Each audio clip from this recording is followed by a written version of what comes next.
Joining me now, Rasha Mubarak. She's your Orlando Regional Coordinator for the Council on American-Islamic Relations. So thank you for being here. Thanks for having me. I guess let's start with the politics of this moment. How are you, just as someone, as a Muslim American yourself, as someone who works at this organization at CAIR, how are you understanding the last few days?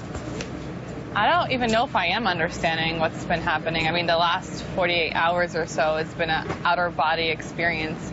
You know, from reading the names of the victims last night at the candlelight vigil and seeing their pictures of the names that I read on stage, it was something that I can never forget or get out of my mind. And we've actually been with the victims and their families for the last 2 days and seeing, you know, people were wailing in the hallways and finding out that their loved ones didn't make it. So it's something very traumatic here as Floridians, as Americans, not just as a Muslim American.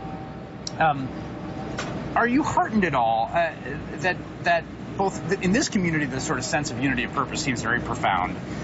Talking to people over the last few days seems a universe away from the political discussion that's been happening.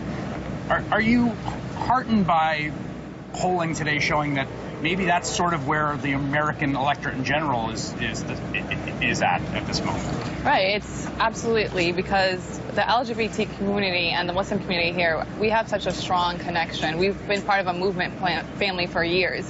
We've been going to battle for each other in the legislative Really? halls. Is that true? Yeah. And we're fighting anti-hate bills for both communities. And I think that, you know, the first thing that my friend from the LGBT community did is call me, and he said, I want you to know that we stand united and we're not going to let this divide us. And it's been overwhelming with the compassion towards our community. And so we've been kind of standing together in all of this. Newt Gingrich said something today that really caught my attention. The House Un-American Activities Committee, which was actually formed in the 1930s and then, of course, became Joseph McCarthy's vehicle for pursuing the Red Scare. He said we should bring it back. Take a listen to what he said. In the late 1930s, President Franklin Roosevelt was faced with Nazi penetration in the United States. We originally created the House Un-American Activities Committee to go after Nazis. We passed several laws in 1938 and 1939 to go after Nazis, and we made it illegal to help the Nazis. We're going to presently have to go take the similar steps here. I mean, this is not a fringe figure who's calling for a kind of HUAC that would go after, I imagine, jihadis or jihadi sympathizers. What do you think about that? I think that they make a point there, right? I mean, I think that any kind of extreme or radicalization, and that we have to kind of separate the two from Islam and from the extreme.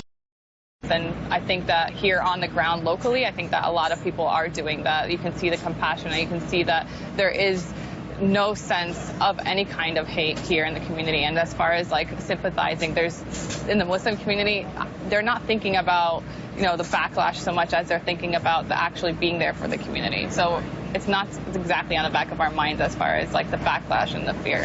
Really? That's interesting. It exists, and there has been death threats to mosques, but like right now we're focused on actually being there for the community. The centrality of what the horror that occurred down there is the sort of because front of mind concern. We don't want to take away from that. And I think that as soon as we start playing into the propaganda of any kind of radicalization, then we're kind of playing into that with the candidates talking about that, and we want to stay away from that. We don't want to be able to be part of that narrative or that messaging at all. All right, Rasha Mubarak, great. Thanks for joining me tonight. Thank you. I appreciate it.